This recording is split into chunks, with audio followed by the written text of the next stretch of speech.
Assalamualaikum warahmatullahi wabarakatuh. Perkenalkan, nama saya Latifatul Hasanah dengan NIM 14014210448. Pada video ini, saya akan membahas materi tentang listrik dan magnet dengan dosen pengampu Dr. Sri Sulistiorini, MPD. Materi pertama yaitu listrik. Listrik adalah aliran elektron-elektron dari atom ke atom pada sebuah penghantar atau suatu energi yang sangat berpengaruh terhadap kehidupan manusia sehari-harinya. Terdapat dua jenis listrik. Yang pertama, listrik statis. Listrik statis adalah kumpulan muatan listrik dalam jumlah tertentu yang tetap atau statis, ketidakseimbangan muatan listrik di dalam atau permukaan benda. Dan yang kedua, listrik dinamis. Listrik dinamis adalah listrik yang dapat bergerak. Cara mengukur kuat arus pada listrik dinamis dengan cara muatan listrik dibagi waktu dengan satuan muatan listrik adalah kolom dan satuan waktu adalah detik. Selanjutnya besaran listrik. Yang pertama, tegangan listrik. Tegangan listrik adalah perbedaan potensial listrik yang terjadi pada dua titik yang ada dalam satu rangkaian listrik. Yang kedua, hambatan listrik. Hambatan listrik adalah perbandingan tegangan suatu alat elektronik listrik dengan arus listrik yang melaluinya. Yang ketiga, arus listrik. Arus listrik merupakan jumlah muatan listrik yang muncul karena adanya sebuah pergerakan-pergerakan pada elektron dalam satu rangkaian listrik. Yang keempat, gaya gerak listrik. Gaya gerak listrik adalah besarnya energi listrik yang bisa diubah menjadi bukan listrik ataupun besaran energi lainnya yang bisa diubah menjadi energi listrik. Yang kelima, kapasitansi. Kapasitansi adalah takaran jumlah muatan listrik yang bisa dicadangkan sebagai potensial listrik yang jumlahnya sudah ditentukan sebelumnya. Yang keenam, muatan listrik. Muatan listrik adalah muatan dasar yang dimiliki oleh sebuah benda mengandung listrik yang bisa membuatnya mengalami gaya tertentu terhadap benda listrik yang ada di sekitarnya. Dan yang ketujuh, induktansi. Induktansi merupakan sebuah sifat rangkaian pada elektronika yang mampu membuat energi potensial listrik secara proporsional terhadap arus listrik yang ada pada sebuah rangkaian listrik tersebut. Materi selanjutnya yaitu magnet. Magnet adalah suatu benda yang mampu menarik benda lain di sekitarnya yang memiliki sifat khusus.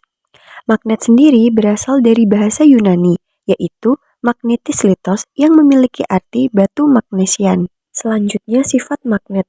Yang pertama, magnet bisa menarik benda tertentu. Yang kedua, magnet memiliki dua kutub, yaitu kutub positif dan kutub negatif. Yang ketiga, kutub yang berbeda akan saling menarik, dan kutub yang sama akan saling menolak. Yang keempat, gaya magnet bisa menembus penghalang.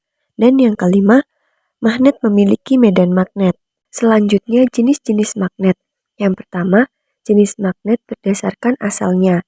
Berdasarkan asalnya, magnet dibagi menjadi dua, yaitu magnet alami dan magnet buatan.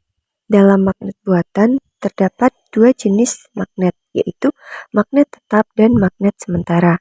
Yang kedua, jenis magnet berdasarkan bahannya, dibagi menjadi tiga, yaitu yang pertama ferromagnetik, adalah bahan yang jika dibuat menjadi magnet, maka sifat kemagnetannya sangat kuat. Contohnya besi, baja, nikel, dan kobalt. Yang kedua, paramagnetik, adalah bahan yang jika dibuat menjadi magnet, maka sifat kemagnetannya lemah dan tak bisa dibuat magnet. Contohnya aluminium dan platina. Dan yang ketiga, diamagnetik, adalah bahan yang tidak dapat dibuat menjadi magnet, karena pada bahan ini memang tidak ada magnet elementer. Selanjutnya, bentuk-bentuk magnet. Yang pertama, magnet batang. Yang kedua, magnet ladam. Yang ketiga, magnet jarum. Yang keempat, magnet silinder. Dan yang kelima, magnet cincin. Selanjutnya, cara menghilangkan sifat magnet. Yang pertama, memukul-mukul magnet. Dengan kita memukul magnet ke permukaan benda yang cukup keras dengan terus-menerus, maka lama-kelamaan magnet akan berubah susunan magnet elementernya. Yang kedua, membakar magnet. Membakar magnet dilakukan dengan cara memanaskan magnet tersebut. Setelah magnet dipanaskan, akan terjadi penambahan energi. Karena energinya bertambah, maka magnet elementernya menjadi tidak teratur dan tidak searah lagi. Dan lama-kelamaan, sifat kemagnetannya akan hilang. Dan yang ketiga, mengaliri magnet dengan arus bolak-balik. Sama seperti kedua cara sebelumnya, efek sampingnya adalah letak dan arah magnet elementer yang menjadi tidak teratur. Arus bolak-balik ini dikenal juga dengan nama arus AC. Keterkaitan magnet dengan listrik. Yang pertama, listrik dan magnet adalah dua fenomena terkait yang dihasilkan oleh gaya elektromagnetik. Bersama-sama, mereka membentuk elektromagnetisme. Yang kedua, muatan listrik yang bergerak menghasilkan medan magnet. Yang ketiga, medan magnet menginduksi pergerakan muatan listrik dan menghasilkan arus listrik. Dan yang keempat, dalam gelombang elektromagnetik, medan listrik dan medan magnet saling tegak lurus. Fungsi magnet dalam kehidupan sehari-hari. Yang pertama, terdapat di bel listrik yang fungsinya untuk menggerakkan pemukul lonceng. Yang kedua, terdapat di kompas yang fungsinya untuk petunjuk arah utara-selatan. Yang ketiga, terdapat di papan catur yang fungsinya agar tidak mudah terguling. Yang keempat, terdapat pada dinamo sepeda dan generator yang fungsinya untuk membangkitkan sebuah tenaga listrik. Yang kelima, pada sebuah ujung gunting yang fungsinya untuk memudahkan dalam pengambilan jarum jahit. Yang keenam, dapat sebagai alat untuk mengangkat sebuah benda-benda dari besi.